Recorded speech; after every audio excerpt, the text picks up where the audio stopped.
राहुल गांधी ने आदिवासी छात्रों के प्रदर्शन को लेकर मुख्यमंत्री देवेंद्र फडणवीस को पत्र लिखा है। बीजेपी ने राहुल को जवाब देते हुए उनसे सवाल ही कर दिए। महाराष्ट्र बीजेपी ने पोस्ट करते हुए लिखा है कि जिन आदिवासी स्कूलों के बच्चे प्रदर्शन कर रहे हैं उन्हें कांग्रेस नेता चलाते हैं। कुछ दिन पहले जांच के दौरान एक आदिवासी स्कूल में लड़कियों के बाथरूम में दरवाजा तक नहीं मिला।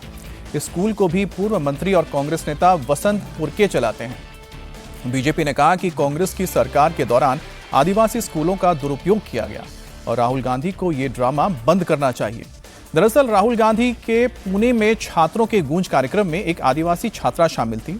उनसे मंच से राहुल गांधी के सामने अनशन पर बैठे छात्रों के बारे में बताया था और अपनी शिकायत लिखित तौर पर राहुल गांधी को दी थी, जिसके बाद राहुल गांधी ने आदिवासी छात्रों की मांगों को लेकर सीएम फडणवीस को यह लेटर लिखा।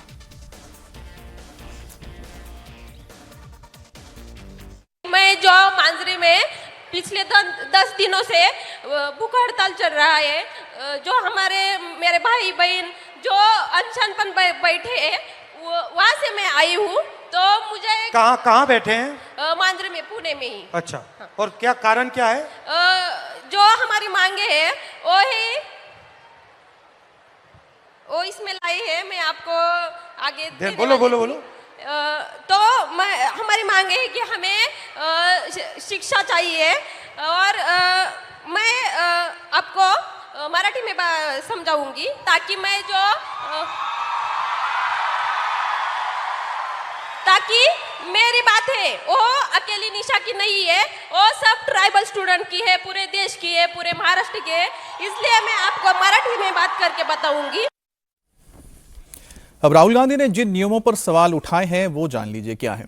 राहुल गांधी ने कहा कि नए नियम के तहत 30 साल से अधिक उम्र के लोगों को इन छात्रावासों में प्रवेश नहीं मिल सकता। ऐसे में कई छात्र प्रभावित हो रहे हैं। राहुल गांधी ने छात्रावासों की स्थिति पर भी चिंता जताई है। राहुल ने कहा कि कई छात्रावास असुरक्षित हैं और वहां पर भोजन, स्वच्छता तथा चिकित्सा सुविधाओं की कमी है। राहुल गांधी ने महिला छात्रों से जुड़े एक नियम पर भी आपत्ति जताई है।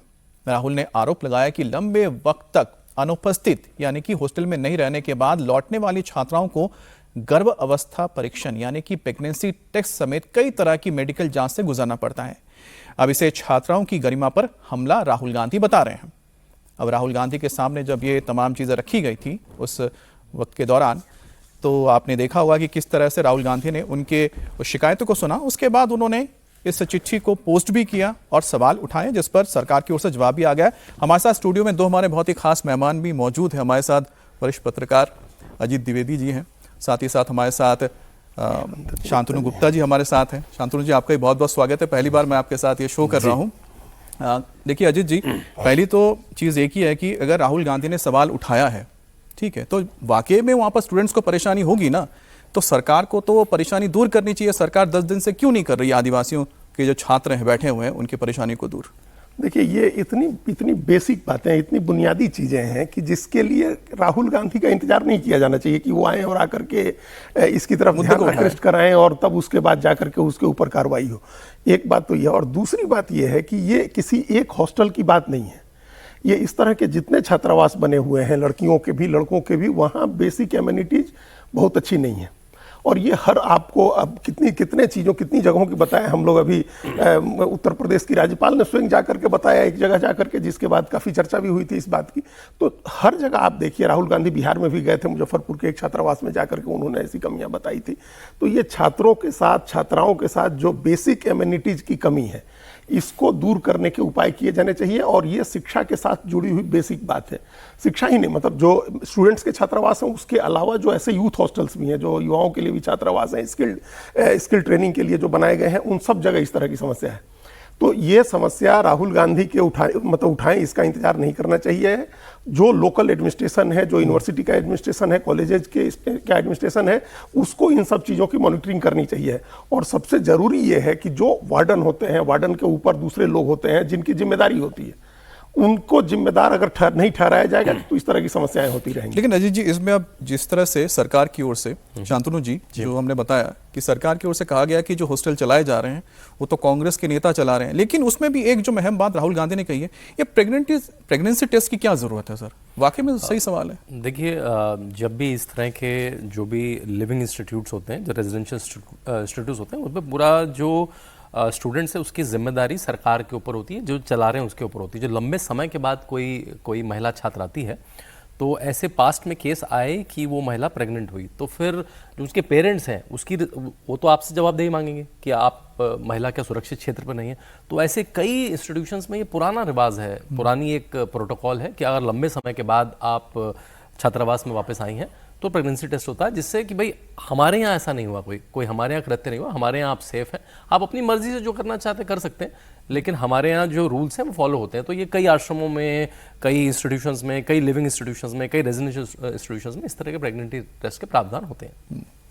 अब राहुल गांधी जेनजी को कांग्रेस पार्टी से जोड़ने के लिए शहर शहर छात्रों की गूंज कार्यक्रम कर रहे हैं। अब इसे लेकर बीजेपी ने सवाल उठाया है। बीजेपी का कहना है कि राहुल गांधी के छात्रों की गूंज कार्यक्रम का कांग्रेस नेताओं और सीडब्ल्यूसी के मेंबर्स का ही सपोर्ट नहीं मिल रहा है, क्योंकि वो जानते हैं कि ये एक सिर्फ पीआर स्टंट है। बीजेपी ने इसे लेकर एक आंकड़ा भी जारी किया है, जिसमें बताया गया है कि राहुल के छात्रों की गूंज कार्यक्रम का कितने नेताओं ने शेयर किया है, इनको मतलब कितने लोगों ने अपने अपने सोशल मीडिया पे शेयर किया है और या शेयर नहीं किया है। बीजेपी ने जो आंकड़ा जारी किया है उसके मुताबिक कांग्रेस के 249 नेताओं में से सिर्फ 113 नेताओं ने ही इन छात्रों की गूंज कार्यक्रम के सोशल मीडिया प्लेटफॉर्म एक्स पर वीडियो शेयर किए हैं। तो वहीं पर 48 नेताओं ने सिर्फ इंस्टाग्राम पर पोस्ट किया है, जबकि 83 ऐसे नेता हैं जिन्होंने ना तो एक्स पर पोस्ट किया है और ना ही इंस्टाग्राम पर पोस्ट डाले हैं। ये इस वक्त बीजेपी कह सकते हैं कांग्रेस के ऊपर ये आरोप लगा रही है और साथ ही साथ एक आंकड़ों के साथ उन्होंने सीधा निशाना साधा राहुल गांधी पर। सर, 83 ऐसे हैं जिन्होंने पोस्ट ही नहीं किया है। अजीत जी, देखिए क्या, तो ये नहीं, मेरा ये मानना है कि क्या उनको पसंद नहीं आया या भूल गए? नहीं, एक बात समझिए, कांग्रेस में इस तरह का थ्रस्ट नहीं है जिस तरह से बीजेपी में। बीजेपी में हम कितने दिनों से सुन रहे हैं, उत्तर प्रदेश के पिछले चुनाव के टिकट का बंटवारा हो रहा था, उस समय हमने सुना था कि ये 50,000 फॉलोअर होंगे तो आपको उसमें एक तरजीह मिलेगी टिकट के लिए नाम तय करने के समय, या शॉर्ट लिस्टिंग में, टिकट का छोड़ दीजिए, शॉर्ट लिस्टिंग के समय में। तो बीजेपी का थ्रस्ट सोशल मीडिया पर ज्यादा है। अभी हम लोगों ने देखा जब जेनजी का आंदोलन हुआ तो प्रधानमंत्री ने उसके बाद की मीटिंग में अपने नेताओं से कहा कि वो इंस्टाग्राम पर भी एक्टिव हो, मतलब दूसरा प्लेटफॉर्म जो है उन प्लेटफॉर्म्स के साथ साथ इंस्टाग्राम पर भी एक्टिव हो, वहां रील्स बनाए, वीडियो बना करके डालें। इस तरह का थ्रस्ट, इस तरह की एक्टिविटी कांग्रेस में कम होती है। कांग्रेस में आप देखिएगा बहुत सारे नेता, आप अभी उठा करके देखिए, बीजेपी के मुकाबले कांग्रेस के नेताओं की फॉलोइंग कम है, सब्सक्राइबर्स कम है, उनकी रीच कम है ये सोशल मीडिया में। तो ये एक बड़ा कारण हमको समझ में आता है। राहुल गांधी और उनकी टीम को, या कांग्रेस के जो भी दूसरे लोग हैं, जैसे एक बड़ी टीम है सोशल मीडिया की और मीडिया के, उनके पास बड़े नेताओं को उन्होंने रखा हुआ है, उनको एक्टिव करें, उनको सक्रिय बनाएं कि वो लोग राहुल गांधी के कार्यक्रम को, राहुल गांधी के ट्वीट्स को रीट्वीट करें। इसके अलावा हमको इसमें कोई ऐसा कारण नहीं समझ में आ रहा है कि लोगों को पसंद नहीं है। देखिए, ये एक बड़ा पॉलिटिकल प्रोग्राम है और अभी तक 3 इस तरह के कार्यक्रम राहुल गांधी ने किए हैं जिनको ठीक ठाक पॉपुलैरिटी मिली है, मतलब ठीक ठाक लोगों ने उसमें शामिल हुए लोग, चाहे उत्तराखंड का कहिए, प्रयागराज का कहिए या पुणे का कहिए, इन तीनों जगह उनके कार्यक्रम का रिस्पॉन्स ठीक था, उसमें बड़े लोग आए, काफी लोग, उसका रिस्पॉन्स अच्छा था। तो ये खराब है या कांग्रेस के लोगों को पसंद नहीं आ रहा है, ये बात नहीं हो सकती। सर, एक थोड़ा फैक्ट की बात करते हैं शांतनु जी, इसमें मैं चिरंजीत सिंह चन्नी का देख रहा हूँ एक पोस्ट पे। अब 4 दिन पहले वो सज्जन कुमार को लेकर तो लिखते हैं, ठीक है, उसके बाद मैं पोस्ट देख रहा हूँ वो कहीं पर भी राहुल जी का जो पुणे वाला था वो उसमें दिखाई नहीं दे रहा। चन्नी जी तो वैसे भी अभी नाराज चल रहे हैं, तो मेरे ख्याल से वो एक्सेप्शन वाला डेटा आपने पिक किया। चन्नी जी, हम तो उन्हीं को ढूंढ रहे हैं ना कि जो ये सोच रहे हैं कि हम अगला मुख्यमंत्री बन सकते हैं। मैं कह रहा हूं आपको बहुत सारे मेन स्ट्रीम नेता मिल जाएंगे, उन्होंने नहीं डाला होगा। जो चन्नी जी तो फिर भी एक्सेप्शंस हैं, अभी वो एक थोड़े विवाद के मौके। मेरा थोड़ा इसमें दूसरा पॉइंट है, मुझे लगता है कि जो पूरी राजनीतिक कम्युनिटी है वो राहुल गांधी के लिए बार बड़ा लो सेट करती है। राहुल गांधी सड़क पे आते हैं, राहुल गांधी सड़क पे आ गए। भाई, एक एवरेज नेता सड़क पे ही रहता है। राहुल गांधी ने कार्यक्रम कर लिए, राहुल गांधी युवाओं से बात कर रहे हैं। ऐसा कार्यक्रम एक एवरेज एमएलए आप उत्तर प्रदेश का चले जाए वो कर रहा है, वो सालों से कर रहा है। तो राहुल गांधी के लिए बार बड़ा कम है कि वो कुछ कर लेते हैं तो राहुल गांधी ने कार्यक्रम कर दिया, राहुल गांधी युवाओं से बात करें। भाई, वो तो करना ही उनका काम है, वो उन्होंने आज तक नहीं करा, इसलिए हमें लगता है कौतूहल होता है, अच्छा राहुल गांधी आज तक नहीं करते थे, आज वो कार्यक्रम करने लगे, तो इसलिए शायद इसलिए उनको वो लगता नहीं होगा सरप्राइज फैक्टर है, तो डालते नहीं। यूं कहें कि डेमोक्रेसी इतनी है कि राहुल गांधी भी बुरा नहीं मानते हैं, जिसको डालना है डाल दो, जिसको नहीं डालना है मत डालो। नहीं, मेरे ख्याल से वो मिस है। मेरे ख्याल से उनकी जो सोशल मीडिया कोऑर्डिनेटर है, शायद सुप्रिया श्रीनेत है जो भी है, वो मेक श्योर करें सबको डालें, तो वो होगा भी। वो भूल गए होंगे, एक्टिव नहीं होंगे, उनकी टीमें नहीं होंगी। आपको याद है राहुल गांधी ट्विटर पे आए तो पहले वो ऑफिस ऑफ आरजी के नाम से आए, मतलब ऑफिस ऑफ आरजी, और फिर बाद में जब उनको लगा कि सब सेफ है तब वो धीरे से राहुल गांधी, वही हैंडल कन्वर्ट हुआ राहुल गांधी में। तो लोग लेट अडॉप्शन किया है पूरी कांग्रेस पार्टी ने सोशल मीडिया का, जैसा जीजी ने बताया। तो उनका फोकस अभी तक शायद वो है नहीं। अब शायद जेनजी के मूवमेंट के बाद वहां पे भी थ्रस्ट बढ़ेगा। अब राहुल गांधी के जिस छात्रों की गूंज कार्यक्रम को पीआर स्टंट बताया जा रहा है, उसी कार्यक्रम में राहुल गांधी ने मनुस्मृति को लेकर विवादित बयान भी दिया था, जिसे लेकर बीजेपी राहुल गांधी पर हमलावर है। पहले यूपी को मुख्यमंत्री योगी आदित्यनाथ ने राहुल को नसीहत दी। अब तक बीजेपी सांसद निशिकांत दुबे ने राहुल गांधी पर हमला किया है। निशिकांत दुबे ने कहा कि राहुल गांधी के दादा फिरोज गांधी पारसी थे, इसलिए संविधान के मुताबिक राहुल गांधी भी पारसी हुए हैं। ऐसे में सनातन या दूसरे धर्म के बारे में उन्हें बोलने का कोई अधिकार नहीं है। निशिकांत दुबे ने सोशल मीडिया प्लेटफॉर्म एक्स पर लिखा कि राहुल गांधी जी, आप फिरोज गांधी जी के पोते हैं, यानी कि वंशज हैं। भारत के संविधान और धार्मिक मान्यताओं के अनुसार आप पारसी धर्म के हैं, आप अल्पसंख्यक हैं। पारसी धर्म आपका कर्म है। आपको सनातन धर्म यानी कि हिंदू धर्म, कुरान यानी मुस्लिम और बाइबल यानी ईसाई धर्म और धार्मिक ग्रंथों पर टिप्पणी करने का कोई हक या हुकूक नहीं है। तब निशिकांत दुबे जवाहरलाल नेहरू का जिक्र करते हुए लिखते हैं कि राहुल गांधी को नसीहत भी उन्होंने दी। उन्होंने कहा कि नेहरू जी का लोकसभा में 5 मई 1955 को दिया भाषण भी शेयर किया है, जो हम आपको दिखा रहे हैं। इसमें लिखा है कि जवाहरलाल नेहरू ने भी मनुस्मृति के ऊपर और साथ ही महर्षि याज्ञवल्क्य के देश और सनातन धर्म का हीरो बताया था उन्हें। राहुल गांधी जी पारसी धर्म के विद्वान व्यक्ति को कांग्रेस द्वारा नेहरू जी का लोकसभा में 5 मई 1955 का यह भाषण पढ़ना चाहिए। निशिकांत दुबे ने गवर्नर जनरल रहे वॉरेन हेस्टिंग के उस कमेटी का भी जिक्र किया, जिसमें 27 मार्च 1775 को 11 पंडितों विद्वानों की कमेटी बनाई गई थी, जिसमें भारत में उपलब्ध सभी संस्कृत पाली ग्रंथ का अनुवाद और अध्ययन करना था। जिसमें यह लिखा गया था कि मनुस्मृति के कुछ श्लोक सही हैं, कुछ गलत हैं, काल्पनिक कालखंड के हैं, जिसे दूसरे विद्वानों ने मनुस्मृति में जबरन घुसेड़ने का प्रयास किया था। तो ये तमाम वो डिटेल्स हैं जिसको राहुल गांधी को संबोधित करते हुए बीजेपी के नेता निशिकांत दुबे ने ये चीज़ें लिखी हैं। अब अगर हम बात करते हैं कि जिस तरह से मनुस्मृति को लेकर लगातार हम देख रहे हैं कि राहुल गांधी ने जिस तरह से बोला, उसके बाद सरकार की ओर से तथ्य निकाले जा रहे हैं, और ख़ास तौर पे जवाहरलाल नेहरू जो उनके ग्रैंडफादर हुए, तो उनको भी इसमें लाया जा रहा है। तो दरअसल क्या राहुल गांधी को कॉर्नर किया जा रहा है, या फैक्ट के साथ उनको ये बताया जा रहा है कि आप इस तरह से सवाल नहीं उठा सकते, आपके पास फैक्ट्स नहीं है? देखिए, एक तो क्या है कि राहुल गांधी को मनुस्मृति या किसी भी धार्मिक ग्रंथ की कोई जानकारी नहीं, कोई जानकारी उनको नहीं है। और ये एकदम मूर्खतापूर्ण बयान है कि मनुस्मृति में ऐसा है, मनुस्मृति में महिलाओं के लिए वैसा है, पैट्रियार्की में वैसा है। अरे उससे बहुत ज्यादा बुरी बुरी चीजें कुरान में लिखी हुई हैं, बाइबल में लिखी हुई हैं। आप उन पर तो कभी सवाल नहीं उठाते हैं। वहाँ पैट्रियार्की नहीं है, बुर्का पहनना जहाँ अनिवार्य किया जाता है वहाँ पैट्रियार्की नहीं है, वहाँ महिलाओं के लिए अच्छा नहीं होता, लेकिन आप नहीं बोलेंगे, उन सब चीज़ों पर आप नहीं बोलते हैं, तो वो एक डिफरेंट चीज़ है। मनुस्मृति जो है, उस मनुस्मृति का हम एकदम जिम्मेदारी के साथ कह रहे हैं आपको अमित जी कि मनुस्मृति का हिंदू धर्म या हिंदुस्तान की सभ्यता में वही स्थान है जो मानव सभ्यता के इतिहास में आग और पहिए के खोज का है। वो पहला ग्रंथ था जिसमें समाज के संचालन की विधियां लिखी गई, समाज के संचालन की नीतियां बनाई गई। जिस समय समाज ऐसा था, समाज उस समय कोई समाज था, अराजकता थी। उस अराजक समाज को एक दिशा देने के लिए एक ग्रंथ की रचना है। उसके कुछ तथ्यों से हो सकता है, उसके कुछ प्रावधानों से आपको दिक्कत हो सकती है, आपको नाराजगी हो सकती है, क्योंकि आज के संदर्भ में, बिल्कुल आज के संदर्भ में आपको हो सकता है कि कुछ दिक्कत हो, लेकिन इसके लिए आप उसका विरोध करें, उसकी आलोचना करें, उसको जलाने की बात करें, इससे बुरी बात कोई नहीं हो सकती है। आप हम्मुराबी की संहिता पढ़िए और देखिए उसमें क्या क्या चीजें लिखी हुई हैं। हमने तो आज तक किसी को नहीं सुना कि कोई कहे कि हम्मुराबी की संहिता को जला देना चाहिए। एक तो ये बात है, राहुल गांधी को कतई इस तरह की बातें नहीं करनी चाहिए। बहुत ही गैर जिम्मेदार और लापरवाह बात है, जिसको पता नहीं क्यों नहीं ये समझते हैं कि किसी भी हिंदू धर्म या हिंदू व्यक्ति के घर में हम मनुस्मृति नहीं देखते हैं। कोई हिंदू परिवार या हिंदू व्यक्ति मनुस्मृति से संचालित नहीं होता है। वो तो संविधान को क्या जरूरत है उनको कहने की? ऐसी बात है। लेकिन यहाँ एक बात और हम कह दें, जो निशिकांत जी ने कही है कि उनके दादा पारसी थे, तो जरूरी नहीं है कि ये पारसी हो जाएंगे। ये ठीक है, जन्म से धर्म का वो बात होती है, लेकिन अगर प्रैक्टिसिंग हिंदू हैं, अगर आप हिंदू धर्म मानते हैं तो आप हिंदू हो जाएंगे, मतलब धर्म बदलने का प्रावधान है हम लोगों के यहाँ। तो उनके दादाजी या परदादाजी पारसी थे इसलिए वो पारसी हैं आज और हिंदू धर्म पर नहीं बोल सकते हैं, ये बात ठीक नहीं है। क्योंकि आप भी तो हिंदू हैं निशिकांत जी, तो दिन भर कुरान बाइबिल पर तो बोलते ही रहते हैं। जाहिर सी बात है कि वो एलओपी हैं और उनके साथ इतने करोड़ों लोग जुड़े हुए हैं, वो सब लोग जुड़े हुए हैं, उनके साथ हर धर्म के लोग जुड़े हुए हैं, तो जरूर वो बात रख सकते हैं। लेकिन ये है कि ना सिलेक्टिव नहीं होना चाहिए। शांतनु जी, मैं दो चीजें कहना चाहता हूँ। एक है 4 मई जी, मैं इस पे एक बात कहूँगा। देखिए, जो उन्होंने कहा कि उनके दादाजी पारसी हैं, देखो वो एक कौतूहल का विषय तो है कि अगर वो फादर की साइड से उनकी पारसी लीनेज है, मदर की साइड से उनकी क्रिश्चियन लीनेज है, वो कब हुई, वो धर्म परिवर्तन की प्रक्रिया कब हुई, उसकी फोटो जारी करते तो लोगों को एक संतुष्टि हो जाएगी, बस इसलिए है। नहीं, उन्होंने जनेऊधारी एक फोटो डाली, वो तो देखिए जनेऊधारी कब हुआ, वो तो वो एक कन्वीनियंस या वोट के लिए है, क्योंकि वो फादर की तरफ से पारसी हैं, मदर की तरफ से वो क्रिश्चियन है, तो वो हुए कब हिंदू, वो कब हुए, कैसे होता है ये। भारत में तो आर्य समाज और इस्कॉन को छोड़ के कोई धर्म परिवर्तन की बड़ी प्रक्रिया भी नहीं है, तो कैसे वो हुआ, वो उसमें कौतूहल रहता है। इतने बड़े नेता के लिए आपकी बात सुन रहे होंगे तो इसका जवाब वो जरूर देंगे। जब वो मनुस्मृति की बात कर रहे थे तो एक लड़की खड़ी थी स्टेज पे जिसने बुर्का पहना हुआ, हिजाब पहना होता, पूरा हाथ पर बुर्का पहना होता।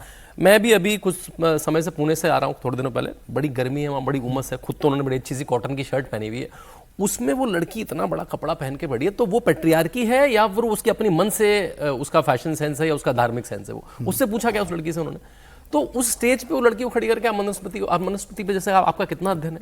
अभी एक कर्नाटका के स्कॉलर हैं नितिन श्रीधर, युवा स्कॉलर हैं, उन्होंने बहुत सुंदर किताब लिखी है मनुस्मृति पे, उनसे डिबेट करें तो बात चलती है। और जैसे कहा, बिल्कुल वो पहिए और आग की तरह है। जब समाज में शादी विवाह सारी व्यवस्थाओं की कोडिंग नहीं हुई थी, पहली बार उसको कोडिफाई किया किसी ने मॉडर्न फॉर्म में।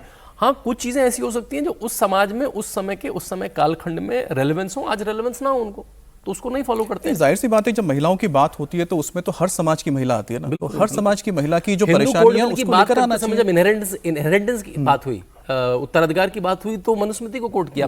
बाबा साहब अम्बेडकर जो जलाते हैं, लेकिन यहाँ पे उसकी तारीफ करते हैं कि इनहेरिटेंस का अगर कहीं पे इतिहास में उद्धरण आता है तो मनुस्मृति में आता है। नहीं, जाहिर सी बात है, मैं बस इतना ही जोड़ रहा था, क्योंकि अगर महात्मा गांधी जिन्होंने 4 मई 1928 को जब पीटी बिरले को एक खत लिखा था, उसमें उन्होंने ये जिक्र किया कि I don't regard Manusmriti as an evil, नहीं देखते, बिल्कुल नहीं देखना चाहिए। तो आप सोचिए, महात्मा गांधी और नेहरू जिनको कोट कर रहे हैं, नारेस्तु पूजन्ते तत्र रमन्ते देवता, ये मनुस्मृति में है। और इनहेरिटेंस के में लड़का और पुत्री बिल्कुल बराबर हैं, ये तो बहुत लेटर ग्रंथ में भी नहीं आया। अमेरिका में वोटिंग राइट वो भी 70 साल पहले मिले हैं महिलाओं को। अब पंजाब की खबर है, पंजाब में कुछ महीने बाद विधानसभा चुनाव है, पॉलिटिकल पार्टी अपनी तैयारियों में जुटी हुई है, और इस बीच भारतीय जनता पार्टी ने भी पंजाब चुनाव को लेकर बड़ा ऐलान कर दिया है। बीजेपी ने कहा है कि वो पंजाब की सभी 117 सीटों पर अकेले चुनाव लड़ने की तैयारी कर रही है। बीजेपी के सीनियर लीडर और बीजेपी मुख्यालय के प्रभारी तरुण चुग ने कहा है कि पार्टी सभी 117 सीटों पर तैयारी कर रही है और जनता भी आशीर्वाद देने के लिए तैयार है। आपको हम बता दें कि कुछ दिन पहले अकाली दल की सांसद हरसिमरत कौर ने बीजेपी के साथ गठबंधन के संकेत दिए थे। ऐसा भारतीय जनता पार्टी 117 सीटा ते काम कर रही है और पार्टी ने 117 सीटा ते जनता का पूरा आशीर्वाद ये पंजाब की आवाज है, ना चाहिए आपदा ना चाहिए काबदा, पंजाब मंगदा है भाजपा। अब 117 सीटों पर बात करने की तैयारी कर रहे हैं अजीत जी, तो इसका मतलब ये है कि क्या वो अकेले ही जाएंगे? लेकिन जिस तरह से अगर गठबंधन होता है तो बीजेपी कितने सीटों पर खुद को लगता है कि हम जीत सकते हैं अकेले, या उनको जरूरत पड़ सकती है किसी सहयोगी की? देखिए, भारतीय जनता ये अभी तो दबाव की राजनीति दोनों तरफ से चलती है, दोनों तरफ से प्रेशर पॉलिटिक्स होता है। अभी सुखबीर बादल जब से मिल करके गए प्रधानमंत्री नरेंद्र मोदी से, उसके बाद से इस बात की चर्चा हो रही है, और दोनों ने, सुखबीर बादल ने भी और हरसिमरत कौर बादल ने भी बहुत स्पष्ट संकेत दिए कि हम एनडीए में लौट सकते हैं, एनडीए में आ सकते हैं। और वो फिर उन लोगों ने परिसीमन की और दूसरे मसलों पर भी भारत सरकार की पहलों का समर्थन किया है। तो एक बातचीत शुरू हो गई है दोनों के बीच में, जो बर्फ पिघल गई है। अब सवाल यह है कि कौन कितनी सीटों पर लड़ेगा। यहाँ पंजाब में हमेशा अकाली दल बड़े भाई की भूमिका में रहती है, बड़ा दल रहती है हमेशा। जैसे एक समय बिहार में नीतीश कुमार की पार्टी जनता दल यू थी, लेकिन आप देखिए बिहार में पिछले 15 साल में बीजेपी बराबरी पर ले आई। भारतीय मतलब दोनों पिछले चुनाव में बराबर सीटें लड़े थे, इसके पहले 1.5 गुना सीट लड़ती थी वो, तो वही स्थिति यहाँ है। अब बीजेपी ये ट्राई कर रही है कि कुछ ज़्यादा सीटें उससे बार्गेनिंग में ले लें। बीजेपी की अपनी, जो हम जहाँ तक समझ पाए हैं, 38% हिंदू वोट है वहाँ, और उसका असर एक बड़े इलाके पर है। कुछ 55 सीटें ऐसी मानी जाती हैं जहाँ हिंदू वोट निर्णायक हो सकता है, प्रभावित कर सकता है नतीजों को। तो उन सीटों पर भारतीय, और उसमें खास करके शहरी सीटें जो शहरी हैं, सीटें, उन सीटों पर वहां जाट और जाट सिख का वोट भी करीब बीजेपी को 22 मिलता है। ऐसी सीटें हैं जो हिंदू बहुल हैं, 22 सीटें तो मतलब 55 पर हिंदू निर्णायक है वहाँ, 38% आबादी बहुल है। कम नहीं होता, बहुत 38% आबादी बड़ी आबादी है।